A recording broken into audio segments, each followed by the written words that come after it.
Hello, my loves. Thank you so much for dropping in. Now, as always, thank you for receiving this video and this message. And I do hope that you will remain here with me throughout the entire video, as I'm going to be speaking into a good variety of things, I feel. But it's all centered around what's happening right now, what's been happening, what's been passing through my awareness. So this is Ayawasi, and welcome. So I've been wanting to bring a live through for probably the last week. And every single day, my body just simply was not allowing me to step into it. And I think this is also something I spoke into the last reel that I posted. And what I've noticed has been happening is my approach to like just stepping into anything right now, it's been shifting for some time. But it's like the deeper that I go within myself and the deeper that I discover myself, stepping into something and offering myself so openly and so freely, it's not because I need to receive something in return, but there's almost this, I feel like there's this collective gap that's being bridged to where I can actually be in an exchange openly and freely with people and actually be able to have that space be filled with the openness of the exchange. So in the meantime, I'm just going to do like quick 20-minute videos here.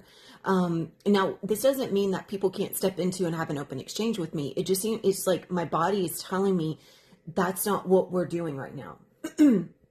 And as I've gone deeper into discovering why, I realized that, and there's a lot clearing as I'm saying all this, we have been shifting as a collective, as everyone knows, and I believe I might have even spoken into this in my last post, my last live video, whatever. And it was about these timeline splits. Goodness gracious. And the timeline splits, I want to just kind of, I'm going to use that word as a point of reference, but it's something, they're not exactly timelines, they are pathways. And these pathways have to do with where the collective is vibrationally in terms of their bandwidth, what your frequency is, what you can receive, if you can receive. We know that one of those timelines or pathways is going to be devoted to those that have not awakened, that their receivers are still fully closed off and they're still partaking in the illusionary projections. And that's all that there's no awareness. The second pathway is going to be basically kind of where a lot of us are at right now, where there is some awakening, there is some conscious awareness, and maybe even higher states of that. And this pathway is going to offer, especially, I feel like it's for those that are still in spiritual bypassing, that are still chasing after a need to understand themselves by a meaning of attachment to another identification, such as, right, like if I know my cosmic heritage, then I'm going to know who I am. But you don't discover who you are through your cosmic heritage. It's a part of you, yes, but it's not who you are. Who you are is your behaviors, and your behaviors span across lifetimes, they span across galaxies. However you operate through your karmic patterns here, I can guarantee you, you're going to be operating through them in other experiential journeys. So we are in all of these incarnate patterns to rediscover who we are at our core. And so the third path, or the third timeline, which is the reason why I'm not saying timeline is because it's not just one timeline. It's a collective of experiences within a bandwidth of frequency, which is actually a pathway.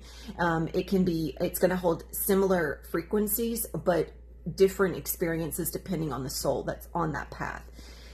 So this third one is going to be for those that have gone deep within themselves, that have truly recovered and uncovered the depth of their worth, who they are at their core, and that is a foundation that is not able to be shaken. They don't polarize. They don't project judgment, shame. They don't go into the lower basal at all, basically. So what this does is it's like you could think of it like DNA helixes that wrap around each other. It's a ribbon of threads, vibrational threads that are built from the root up and are able to pass through the heart. The majority of the collective has been, of course, we've all been in the lower basal. We have a lot that we're still in the root. I know a lot of people say we are a collective that's in the solar plexus, but the patterns existing in the solar plexus began in the root. A lot of it comes from a lack of safety and security, which is in the root, which then projects through the solar plexus, which then projects like judgment onto other people and comparison aspects, judgment aspects that are based in jealousy. things like that. So all those shadow aspects that are held in the lower basal, they come out in like sexual desires. When you desire someone sexually, there is something underneath that that's holding you in shadow. Not because you're not supposed to be, accessing your sexuality, but sexuality also covers a lot of hidden shadow. A lot of times people want so desperately to be desired sexually that they actually will latch onto a lot of these practices and spiritual groups that are like, you need to openly accept your sexuality, and they'll post nude pictures and they're just like, I'm openly accepting my body, which is beautiful, but you don't have to show the world that you are. It's that egoic aspect right there, where I need to show the world that I'm safe and secure in my nudity. That's an aspect that's really not safe and secure within themselves, because they need others to know that they are validating their self-worth. If I need to show the world what I'm doing all the time, then I'm seeking some sort of validation. I'm seeking someone to say, hey, you're doing a good job. I wish I could be there with you. Like, I wish I had that life. I wish I had what you had. When we're truly safe and secure in ourselves, we don't need to show off. And a lot of times that's all, like, if I'm offering myself as a not a spiritual teacher, but as a consciousness guide, meaning that's what I don't see it as spirituality anymore. It's based in consciousness. If I'm guiding people into a deeper state of consciousness, I'm assisting them in fine-tuning their awareness so they get to remember they are awareness itself, and you can pick up on anything at any time, and you can discover yourself, and the journey becomes so deep and so beautiful. Then I have to remind them that this is a journey that is about you. It's not about everyone knowing that it's about you. And so if I'm just posting pictures of me, and I just want people to see me, and I just want them to see what I'm eating or what I'm drinking or who I'm hanging out with or all the places I'm traveling, I mean, obviously that's why social media was created, to show off. But can you use it for something more? Can you use it to share a deep message that invites people to go within themselves and uncover themselves at a level that they never have? Like that is what I feel is how social media can be transitioned into something more pure and more wisdom-based instead of egoic knowledge-based.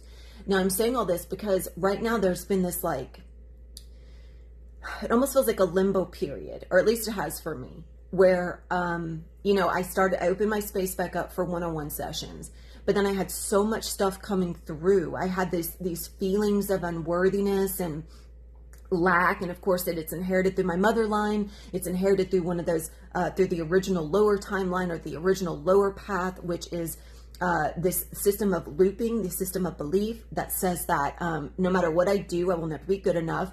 No matter what I offer, it will never be good enough. That people will never hear me, they'll never see me, I'm unworthy, people don't want to receive me. And it's also saying that in order for me to have what it is that I want, I have to work really, really hard. And that's the mother line. The mother line is supposed to be a receiver line. But yet, because our receiver lines have been closed, the entire projector line has been projecting onto the receiver line, as you've heard me make mention, which means that the only way that that receiver line can show itself is it comes back up in force and control, and it comes back out through the projector line, which means you're just looping. You're just going back and forth. Your own belief system is looping you in unconscious behaviors. And one of the really interesting things that came up in my consciousness mentorship space was around money. And, I feel like we all have these conditioned beliefs that, government's trying to control us, they control the system, the system is bad because of government. And I even had that when I started stepping into my contracts of AOASI. I loved who I was as Jessica. That's my birth name. AOASI is my shall we say, my oversoul tone. So my karmic tone has one vibrational currency, and my oversoul tone has another vibrational currency. But I was almost like running, and I didn't want people to even know that name existed, because it was also connected to government. And if it's connected to government, then all the things in my past get to come back and haunt me. That's what I believed.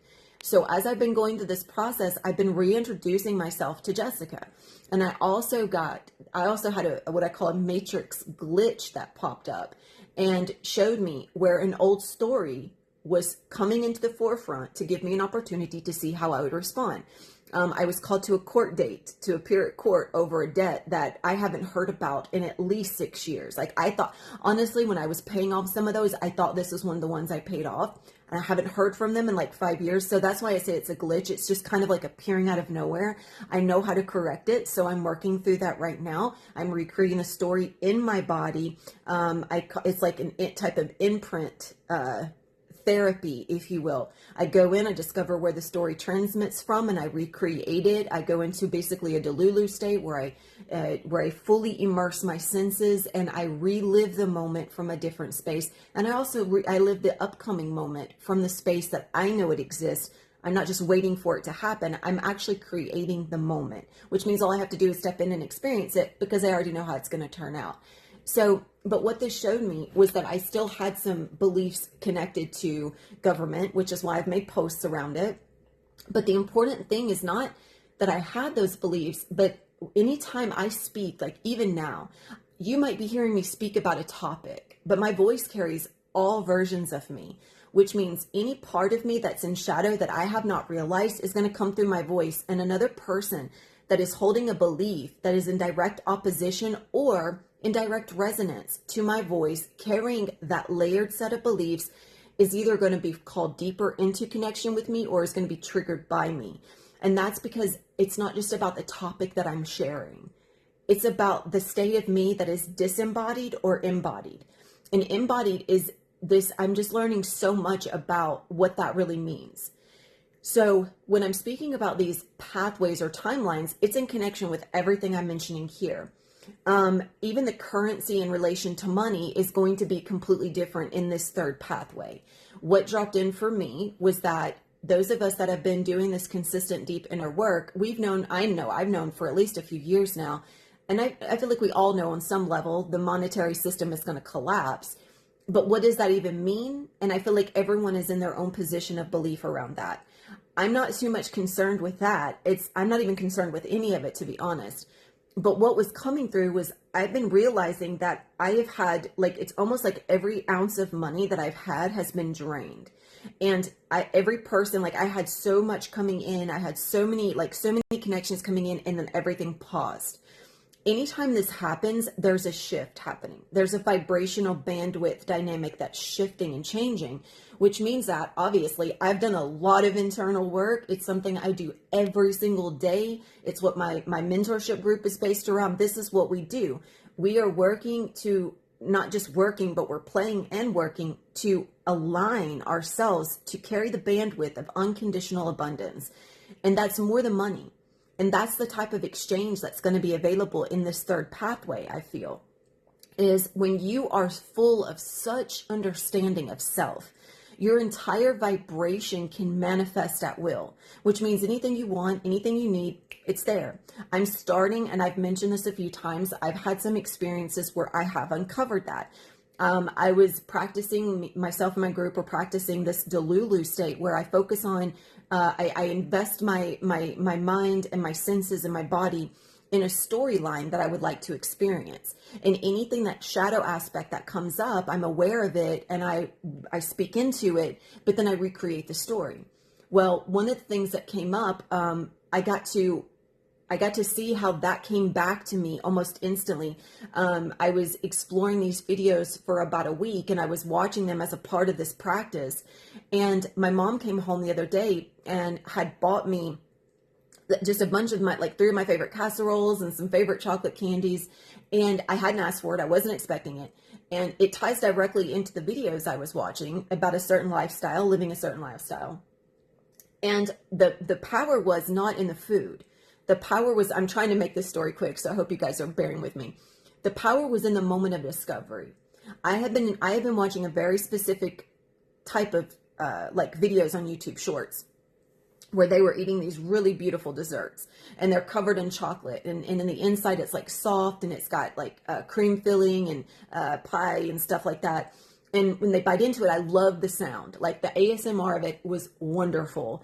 And so even though I had not been craving these chocolates, when my mom came home and brought them home, they have a very similar texture and sound.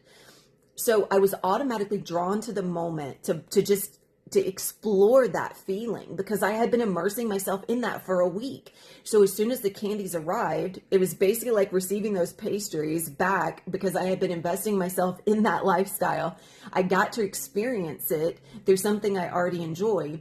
And when I did that, I had the realization in that moment. The moment wasn't powerful because of the candy. It wasn't powerful because of the flavor. It was powerful because I learned something. I got to see that if I give my time and attention consistently to something, it does come back to me. And I got to realize that in that moment, my power was basically this immense exploration of abundance.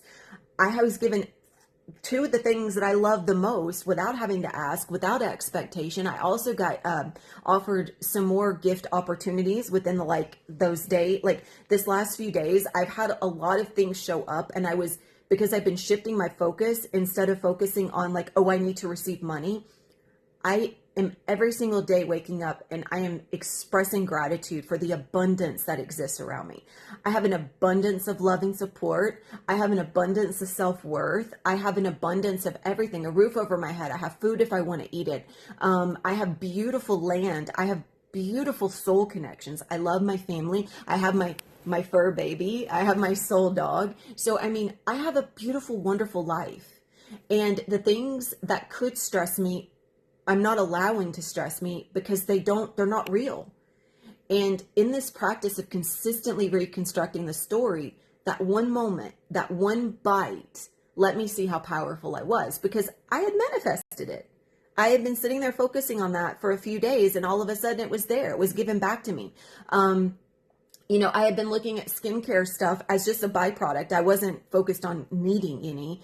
And I was, someone showed up and offered to pay for the owner of this company was like, here, we would like for you to try our products here. We're going to give you the money to pay for it. Just leave us a review. And I did. I've never done anything like that before. So I got a free skincare product and some other stuff. So it's been, I'm able to see how easy it is for me to receive something out of nowhere without asking and without expectation. That's the third pathway where things just come. If money is still in cycle in this pathway for a little while, it's just going to show up. I don't need to work for it, which means that it takes me back to my offerings. That's why I've been like in this like limbo of showing up for the lives is because the old contract states that if I offer that much depth, my energy is worth something. And if no one is either wanting to receive it, if they don't find value in it, if they can't receive it, or if they're just not willing to explore the depths of themselves, then there's a resistant point. We can't match bandwidth wise. But when you transcend that threshold, when there's no longer an agenda, when it's not about what you get in return, and it really wasn't for me. Here recently, I haven't expected anything back. But again, there's still this underlying societal expectation that was reaching around the corner and tapping on my shoulder. So I can feel that being released, which means as we're aligned to this third timeline or pathway, money holds a different meaning. It's no longer about survival. You don't work to make money. And I know there's not as many people that are harnessing that as those that are trying really, really hard to get what they want. And so I know that there has to be a certain collective threshold that's reached so that we can meet each other there. But I can tell you right now, from what I'm experiencing there already, it's really beautiful. But at the same time, we have to be willing to look deep within ourselves and let go of what we think we need to survive. So I just wanted to share a few of these things that have been here for me. I hope that you're able to receive something from this. I am going to be bringing a live through. I've just needed to work through the things that were here so that when I bring it through, it's whole and it's complete, and it's not expecting anything. So thank you all. I love you so much. And I do hope to see you all in an exchange soon so we can explore together. Until then, Adonai.